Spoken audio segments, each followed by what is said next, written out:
Philippa Foot, Virtues and Vices. This was a paper written in the mid to late 70s in a collection of the same name.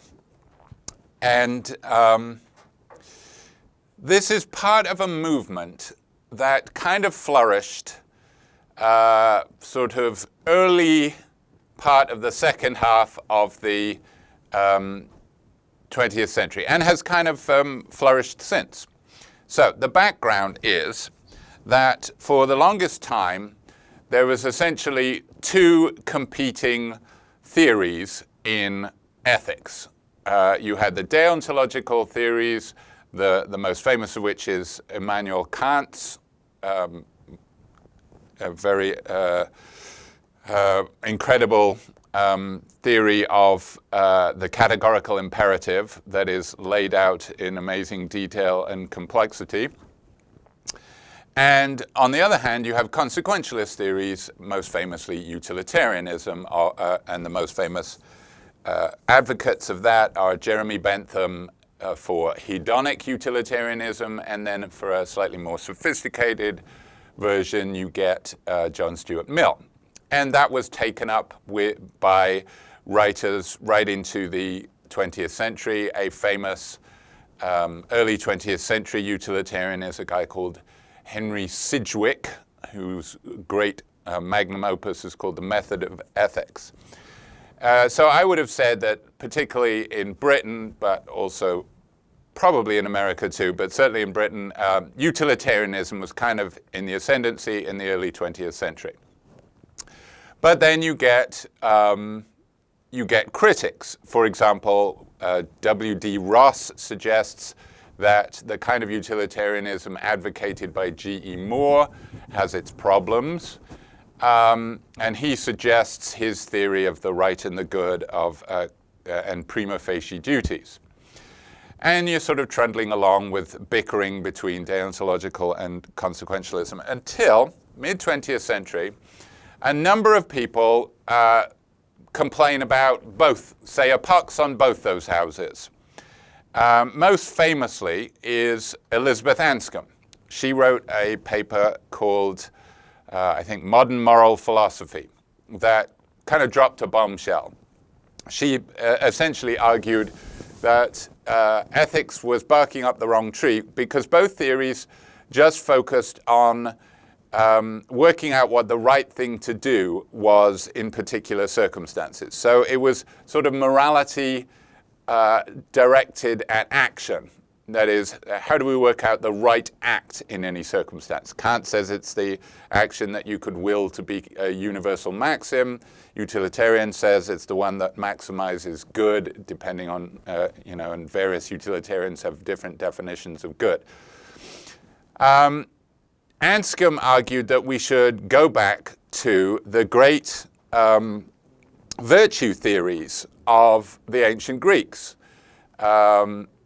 And in particular, the greatest of these is Aristotle's. If I had to nominate the greatest work, single work in a bunch of topics, including action theory, but also mainly ethics, I think most people would agree with me that it's the Nicomachean Ethics of Aristotle. It's just stunning in its sophistication and breadth. And in it, he lays out a theory of the virtues. Famously, virtue lies in the mean, although this is often misunderstood. So why was Aristotle kind of discounted? Well, mainly because it wasn't sexy anymore. Aristotle had sort of held sway for 1,500 years or so. And then along came Kant and Bentham, and it kind of swept it to one side. And there are problems with virtue ethics. What virtue ethics does is instead of being directed against actions, saying what is the right act, how do we work out the right thing to do, it talks about more general things like what is it to be a good person. Now, Kantian utilitarians would just say being a good person depends on how you act. If you act in the right way, then that makes you a good person. Whereas virtue ethics says you're a good person if you have particular valuable characteristics, and these are the virtues. And there are some famous examples of virtues that are discussed by just about every ancient Greek writer. I mean, Aristotle discusses them, but he didn't come up with the original list. It's sort of a well-established list that, your theory had to include at least things like wisdom and justice and courage as virtues, or it wouldn't be taken seriously by the people in ancient Greece. So the virtues are properties of character, in particular, that one has to have in order to be a good person. Okay, so Anscombe throws down the gauntlet. Anscombe, incidentally, was one of the star pupils of Wittgenstein. She and her husband, Peter Geach, who also wrote on the virtues, were a sort of married couple that were definitely, top acolytes of Wittgenstein and did a lot to spread the word about Wittgenstein. Anyway, taking up the challenge, a number of writers took up this challenge, and a renewed focus was put on these virtues. But it was part of the work was to apply the modern tools of analytic philosophy to this ancient topic. And that's exactly what Philippa Foot is doing in this article. She is asking a number of questions about the virtues and trying to come up with a theory of the virtues that doesn't seem as obviously embedded in ancient Greek culture as Aristotle's, or in Christian culture as the theories of the virtues of Thomas Aquinas. Thomas Aquinas being the Christian philosopher from the 1200s, who essentially took Aristotle and added God, and is incredibly influenced by Aristotle, but sort of made a version of Aristotle that was consistent with Christianity.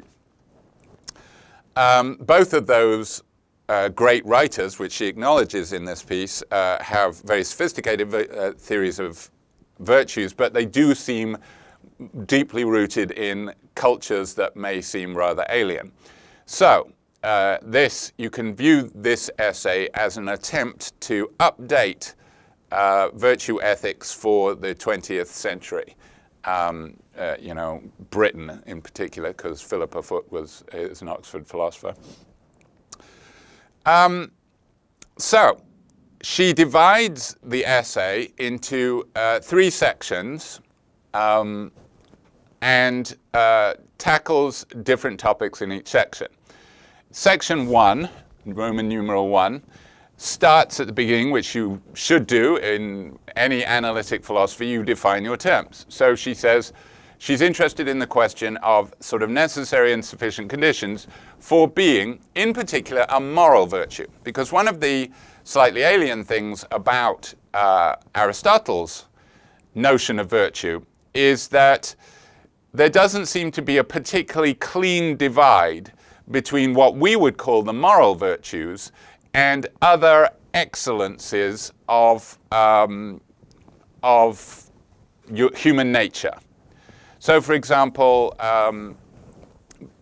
certain kinds of skill appear to be virtues under Aristotle's conception, but she wants to say what is specific to the virtues that are moral, that are the subject matter of morality.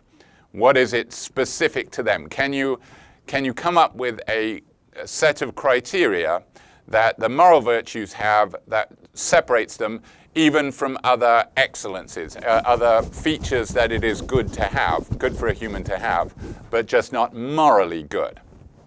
So with Aristotle, as I said, his he doesn't make the clear distinctions between different types of good that would be acceptable to the kind of audience that Philippa Foot is writing for. Anyway, her suggestions are, first, are these criteria. So the 3 criteria of moral virtues that she discusses in this essay, the first 2 in section 1, the third in section 2, are that the virtues should be beneficial. Now, when she first started working on this, Foot argued for the position that the virtues were always beneficial to the person that had them. This is kind of a view that we can associate with Plato's Republic, in that much of Plato's Republic is a response to the challenge that being good is not good for the person who is good. It's good for other people. That you're kind of a sap if you're good. You're just sort of sacrificing yourself for other people. And Plato in the Republic argues that no, that's not true. In fact, being good is good for the person who is good. Now, by the point she's writing this essay, Foot has more or less been convinced that it's not always the case that virtues are good for those who have them. She says a lot of them are good for the person who has them, but also good for other people. So, for example, courage. But there are some problem cases, and justice in particular seems to be a problem case. To whom is justice, which she defines, justice is another one of those concepts whose meaning has changed from the ancient world to the modern world.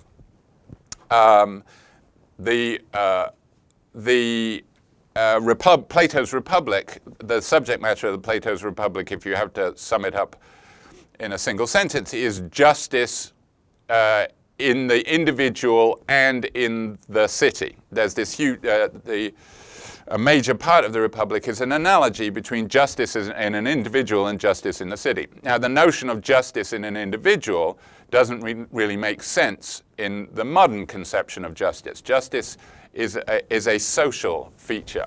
So it's a little odd to talk about justice as an individual virtue. But the way Philippa Foot defines it is as caring for the rights of others. You are just if you are motivated to respect the rights of others. Well, this seems to be definitely a kind of virtue that it's hard to argue that it is always to the benefit of the person who has it, because respecting the rights of others can bring about great self-sacrifice or require great self-sacrifice. But there's also the problem that justice might not even be for the common good in the way that she defines it, particularly given that one of the views that she's arguing against is utilitarianism. And a famous criticism of utilitarianism is that utilitarianism, which says that the right thing to do is to maximize general good, can come into conflict with individual rights. So maximizing the general good could require sacrificing individuals. There are lots of examples of this in the literature on utilitarianism, where, sacrificing a single child, maximizes good for the entire city. Utilitarians would say you have to sacrifice the child, and of course this is used as a counterexample to utilitarianism, because most of us find that outrageous. So justice appears to be opposed to the common good in some circumstances if it requires standing up for the rights of the minority against the interest of the majority. So it's kind of a problem. She doesn't try to solve all problems with her account. She kind of leaves this hanging a little because it's only an essay. It's sort of here's a first draft of a more analytic approach to virtue theory. Okay, guys, have at it. Take it from here. But she does she does gesture to the idea that justice is in general for the common good, with a little quote about, she says, societies, where does she say?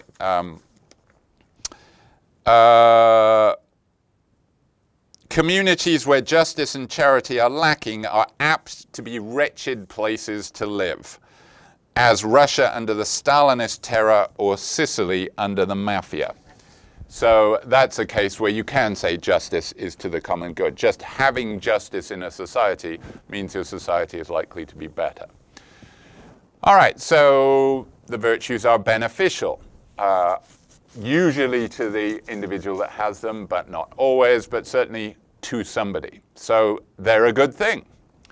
Secondly, the virtues involve, in some sense, the will. Now, the will is one of those concepts that is thrown around in philosophy whose definition seems to change depending on the philosopher you're talking to. Kant has a very specific definition of the will. The modern philosopher Harry Frankfurt talks about the will, and he means something completely different. So what does she mean by the will? Well, the most general way you can put it is the capacity for choice in an individual. So the will is connected to whether or not something is done voluntarily or involuntarily, as in the phrase, against my will. If things happen to you against your will, they're not under your control. They're not voluntary. So the reason why moral virtues have to be connected with the will is because you can't be moral by accident. If you do something that happens to have good effects, that doesn't make you a good person unless you intended to do that, unless it was voluntary. So she says, clearly intention is a key part of that. But now you can, intention by itself is not enough, because there are certain other kinds of skills and excellences, which again Aristotle talks about, that she wants to say, while they are good things to have, they're not moral things to have. So mental and physical excellences, like being a great piano player, or being a great archer, or being a great horse rider. These are, the archer and the horse rider are examples from Aristotle. Those are mental or physical excellences, having a great memory or something like that. Now, the mental and the physical excellences certainly seem to require intention in a certain extent. You need to choose. But, in some ways, you can't choose to be naturally athletic, right? Nobody, LeBron James didn't choose to be that way. He just was born that way. And yet, he does have physical excellences.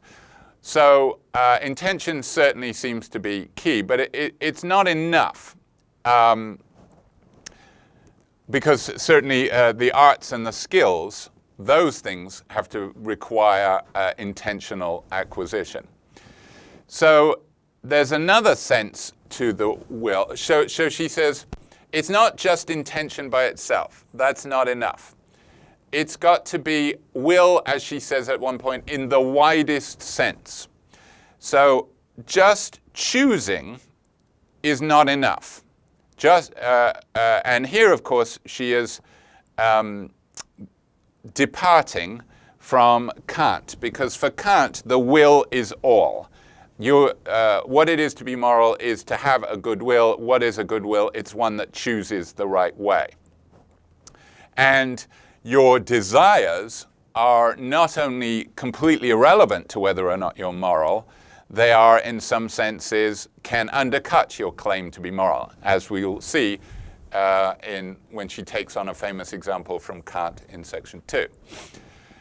So she says there's another element that she calls at one point disposition of the heart. That is, you have to want the right things as well as just choose the right things. So, for example, it's not enough simply to choose good actions in certain circumstances. You have to be such that you want to be a good person to the extent that that motivates you to acquire skills that are required to be a good person. And this is a famous example from this article. It's not enough to, if you're on the beach and somebody's drowning, it's not enough to choose to go and help them if you can't swim. That's not going to help anybody. So virtues, you have to be able to carry out the good choices. So she says part of being a virtuous person is to have taught yourself CPR so that you can save people. That shows that you truly have virtue. Okay, now what about wisdom? Because wisdom is a very key virtue in ancient philosophy. Both Plato and Aristotle place that very highly. Some ancient writers regarded wisdom as sort of the keystone of the virtues. And yet wisdom doesn't appear to be so much about choosing. She says, well, it is connected with the will at several points. And she says, let's look at wisdom. So let's take a step back and see what she's doing. She's giving a general analysis of the virtues, and then at various points, particular key virtues appear to present problems for the general analysis that she's giving. And then she proceeds to sort of zoom in on each of these and give a little micro-analysis of what each of these things is, to try to show that actually, when understood correctly, they don't present counterexamples to her general analysis. So she's saying virtues involve choice, intention, and the will, but wisdom doesn't seem really to do with that. It seems to be more like an intellectual thing. So yeah, in fact, how is wisdom even a moral virtue? Well, because remember, she insisted on the will because she's defining moral virtues, and it certainly seems like the will is a key to morality, as Kant says, although she's understanding the will more broadly than Kant would. Okay, so wisdom. Well, she says, what does wisdom involve? Certainly it's an intellectual virtue, but it's not an intellectual virtue that is only available to a select few. To be a moral virtue, it has to be, moral virtues are things that anybody could have. If moral virtues were things that only the elite could have, then you can't, in some sense, expect people to be moral. But morality is for everybody. Everybody has the ability to be moral, and everybody should be moral. So when you define wisdom, it shouldn't be something that is beyond the grasp of the average person. So in that sense, it's different from, great intellectual excellences, because, not everybody can be a great mathematician. Not everybody can be a great musician or anything like that. Everybody can be wise. So the kind of knowing that she says it requires is, she said, there belongs to wisdom only that part of knowledge which is within the reach of any ordinary adult human being. Knowledge that can be required only by someone who is clever or who has access to special training is not counted as part of wisdom. Okay, so what kind of knowledge is this knowledge? It's knowing the means to ends. Now, wisdom has, because wisdom is kind of a general excellence, it's not an excellence at a particular thing. It's not, so the ends are not to becoming a great athlete or becoming a great piano player. They must be ends that are relevant to human life in general. Okay, so this kind of tells you what is evident from Aristotle, that the theory of the virtues, and she stresses this later on, is very closely related to a theory of human nature. What is a good human life? And the virtues must be things that help you achieve good human lives. So here's a criticism of virtue theory. Some critics of virtue theory would argue that it has an essentialist view of what is a good way to live. And this is very restrictive. So, for example, it might argue that part of a true human life is to raise children. And then somebody who chooses not to have children is going to say, what, so my life isn't a good human life? How can you say that? There seems to be an element kind of built in to virtue theory that requires thinking, this is what it is to be human. This is how to live a good human life. And that's an element that, has to be analyzed for anybody defending human life. But anyway, human virtue theory. She says it's knowing means to ends of human life in general, but it's not enough just knowing that, because then what's this got to do with the will?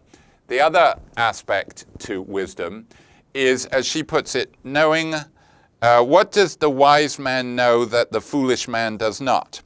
What we can see is that one of the things a wise man knows and a foolish man does not is that such things as social position and wealth and the good opinion of the world are too dearly bought at the cost of health or friendship or family ties. So what she's saying is that a wise person values the right things. So this is a kind of knowledge, but it also is related to this disposition of the heart business, of will in the widest sense. That's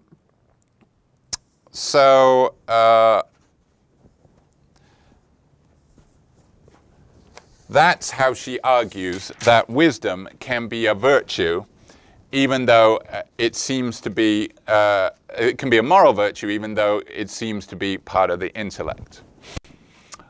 Oh yes, now, again, in this section, she's trying to distinguish between moral virtues and others. What about arts and skills? And she gives the example of being a good speller, but obviously arts and skills can be more important than that. How do we tell the difference between arts and skills and moral virtues? Arts and skills can be beneficial. Arts and skills can require choosing, because you have to train yourself. She points to a distinction that both Aristotle and Aquinas makes approvingly, and they say the difference between arts and skills and moral virtues is, in arts and skills, it's better if you commit an error, it's better if you do it intentionally.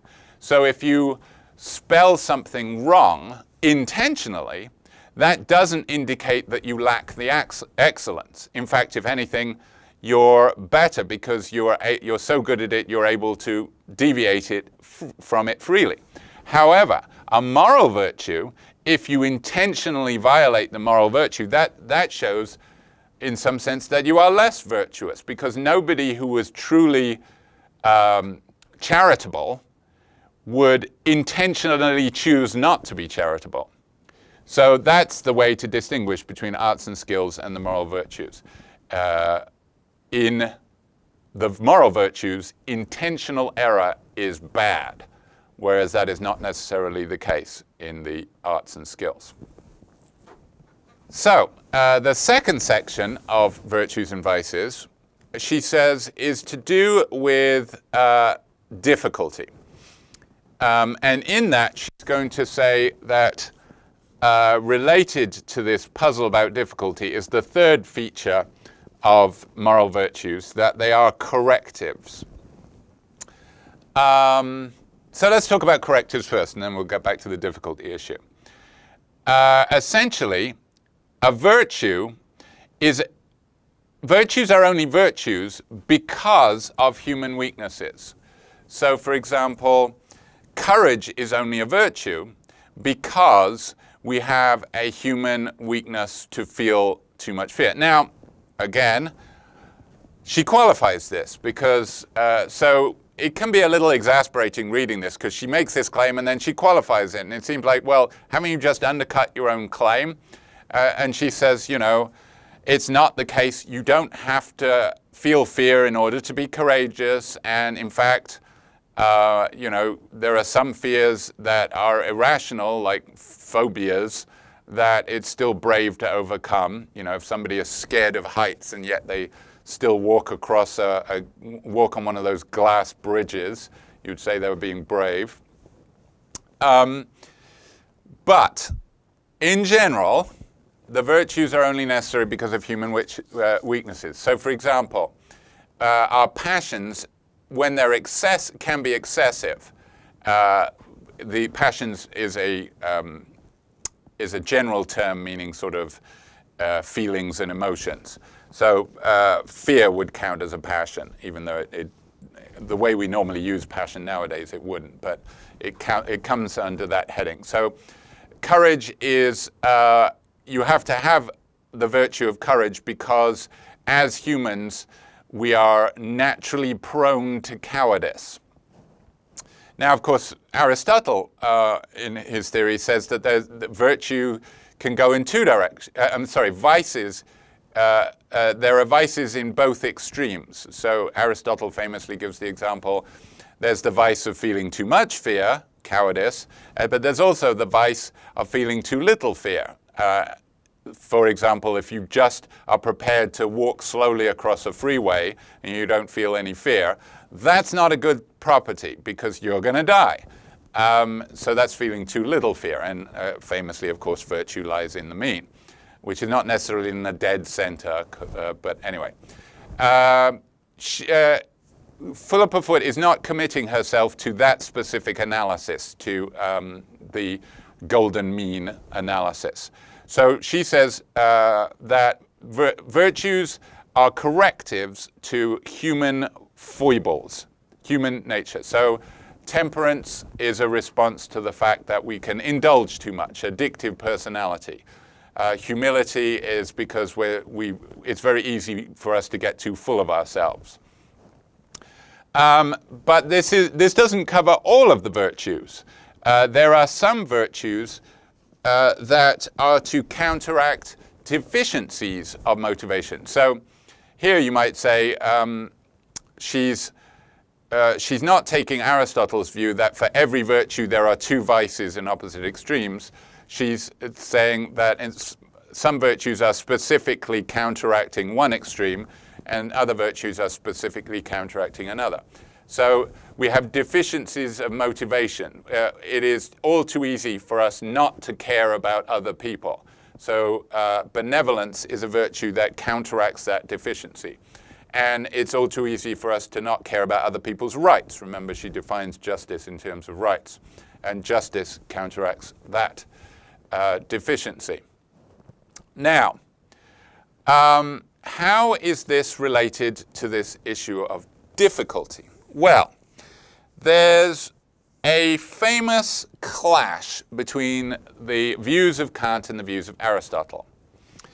And this is illustrated by an example that Kant gives in his work, The Groundwork of the Metaphysics of Morals, which is supposed to be sort of an easy intro to ethics, but it's not. It's very dense. But it does have examples in it. And a famous example that Kant gives is he compares different kinds of shopkeeper. The two that, there are four, I think, in the original example. It's been a while. But the two that Philippa Foot is interested in is one shopkeeper is honest. Well, actually, I'm not sure it's the shopkeeper she's talking about. But let's talk about one person acts honestly, or charitably. It could be either in a way that we would normally say he does the right thing, because he's a nice guy and it makes him happy.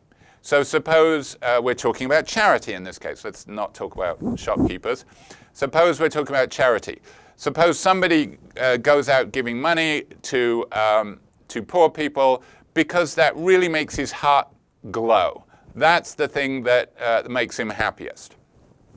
Contrast that with somebody who does exactly the same thing, but not because it makes him happy. And in fact, it might not make him happy. He might actually find it hard.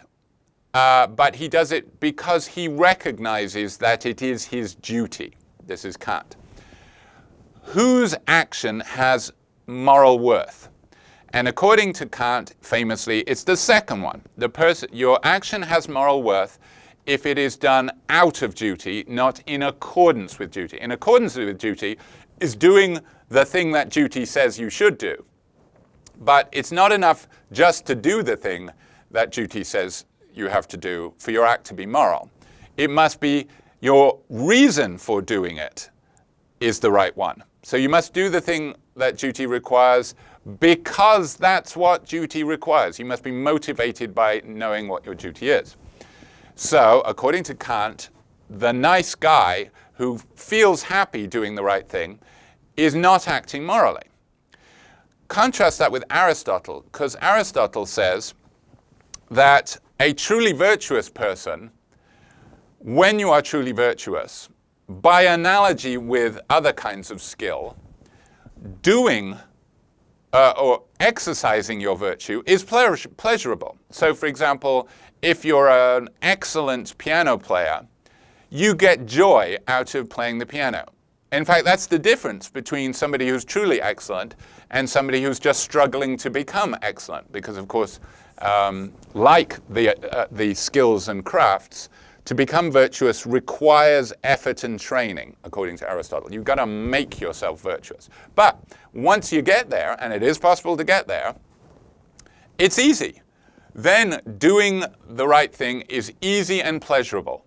So, according to Aristotle, the person who finds pleasure in doing the right thing, in being charitable or being honest or whatever, that's an indication that they're more virtuous because they have achieved the excellence. Whereas the grudging, the person who says, oh, I know what the right thing to do is, it's to give money, so I guess I better do it, that person hasn't yet achieved true virtue. They're a learner, so they're not truly virtuous.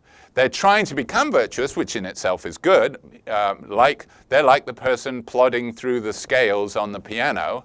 They're doing what is required to become good because they know what is required to become good. So they're motivated to become good, but they are not yet good. So this is the contrast. Who's got the better view of what it is to act morally? And it seems like you can say something on both sides.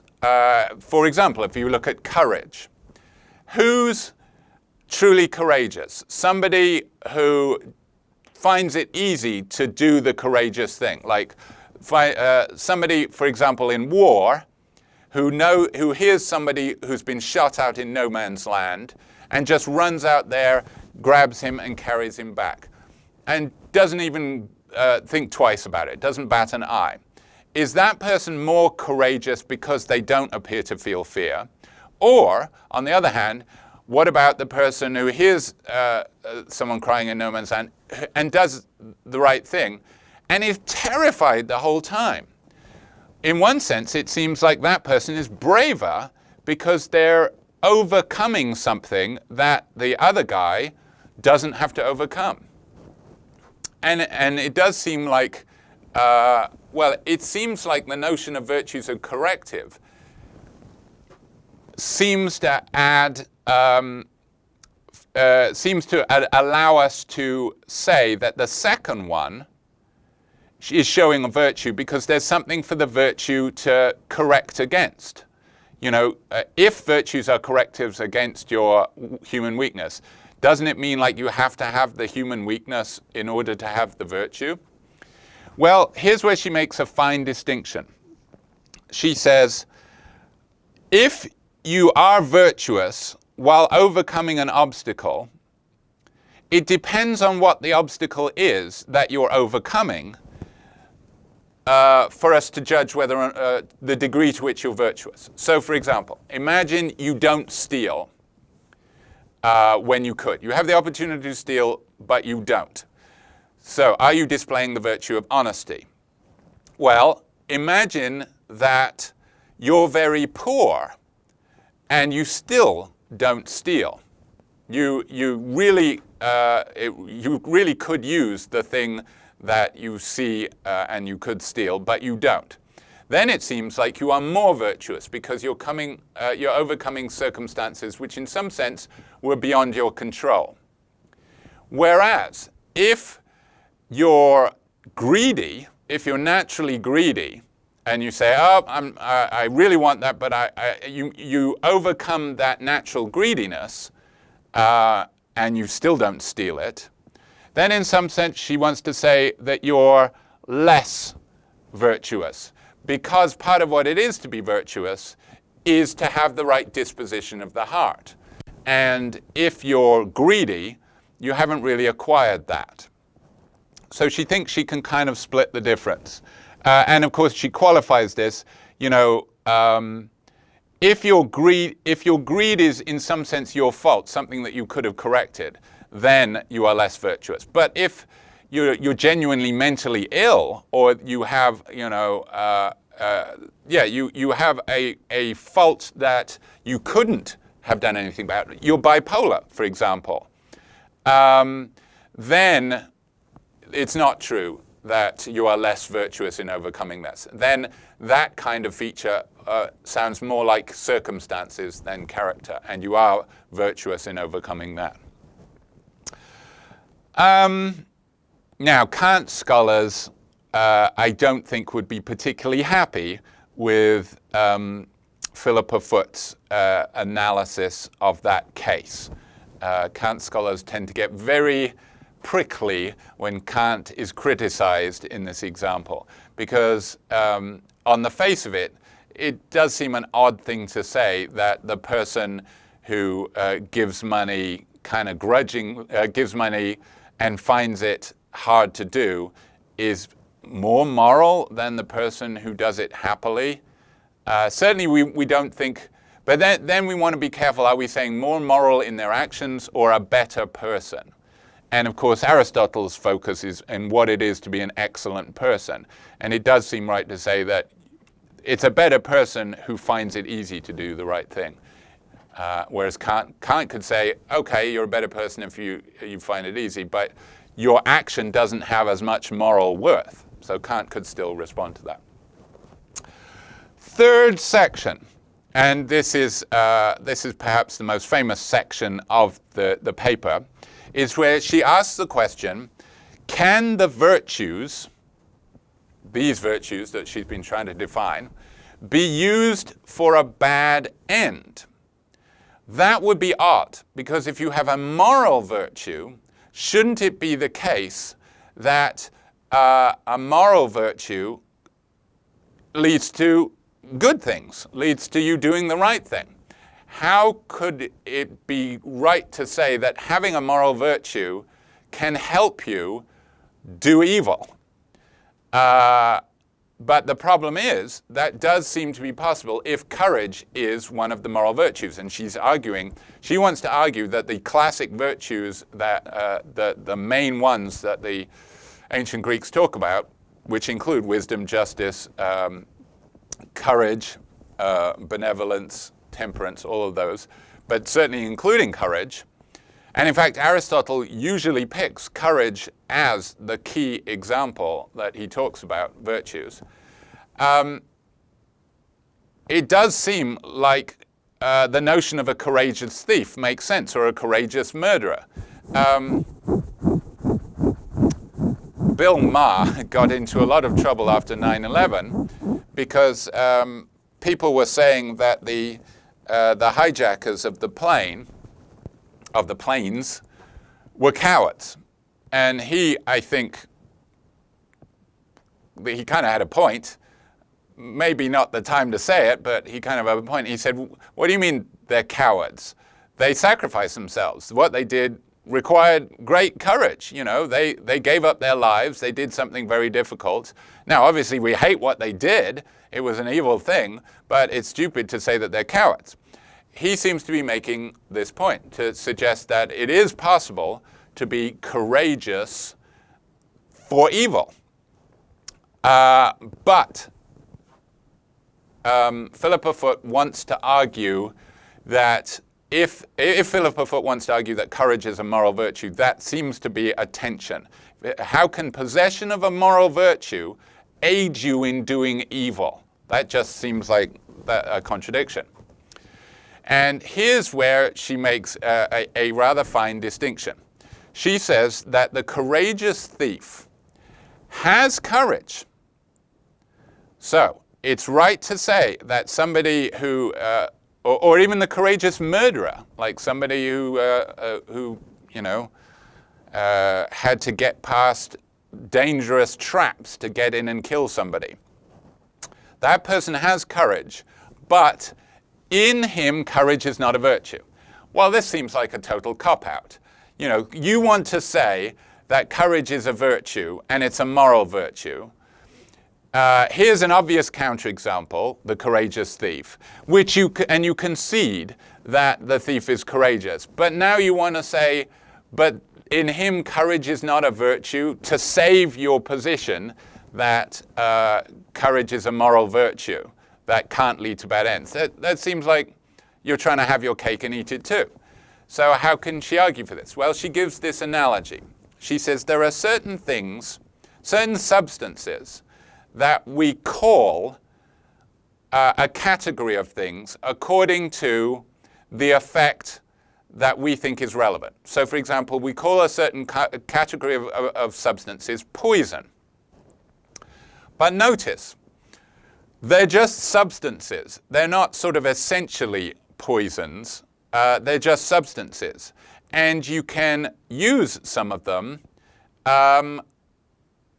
not as poisons. So, for example, arsenic is a poison, but it's used in treating wood. This was at the beginning of the George W. Bush presidency. There was a brief kind of scandal about this, but he allowed the level of arsenic used in treating wood to get higher or something like that. So it was like people criticize him and say, oh my God, now fence posts will be poisoning children. I don't know if that happened. It'd be good to go back and check. But yes, so arsenic can be used for treating wood. Now, what you would say in that case is that, is arsenic a poison? Yes, but it's not functioning as a poison in that circumstance. Another analogy that occurred to me that maybe makes a similar point is when my wife was a teenager, she visited the then Soviet Union, and she noticed people lining up at the perfume counter of a store. And she thought, this is odd because those people look very poor.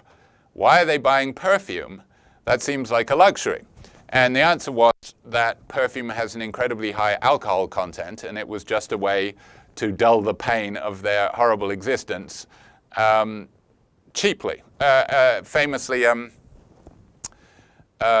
homeless people in England would buy something called methylated spirits, which is a paint stripper, but it's also alcoholic. And this would do horrible damage to them, but it certainly got them drunk so that they could forget that their terrible circumstances for a while. So they were buying things that were perfumes, that we define as perfume because they have the features requisite to perfume, but in that circumstances were not being used as perfumes. They were being used for other properties.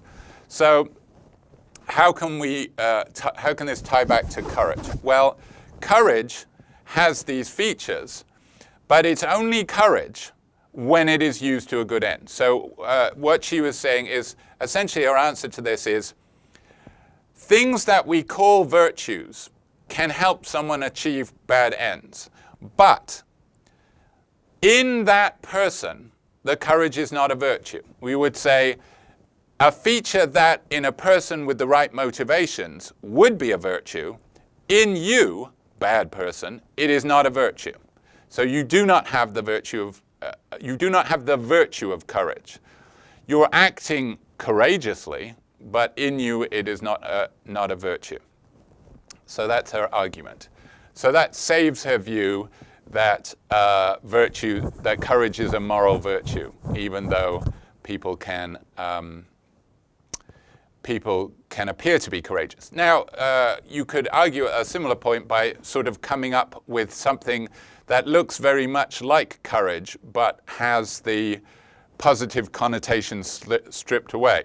So, for example, she draws a distinction between wisdom and cleverness. Wisdom is a moral virtue because the wise person will have the right values, whereas cleverness, you can be very clever in knowing exactly the way to achieve something, like a very clever safecracker. They're definitely clever, but they're not wise because they're motivated by the wrong things. So maybe that path is open to her to say that that's the courageous thief. It's not quite courage, it's smurrage or something like that, which has all the elements of courage except the right motivations. Wisdom, however, maybe this is where wisdom is specific, because she says it is literally impossible to be a wise thief. And maybe that's because specific to wisdom is the right valuing.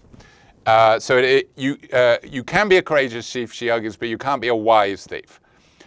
Now, you can be a clever thief, but you can't be a wise thief. You can even be a prudent thief, and prudence is usually included as a virtue. Prudence means being sensible, being rational.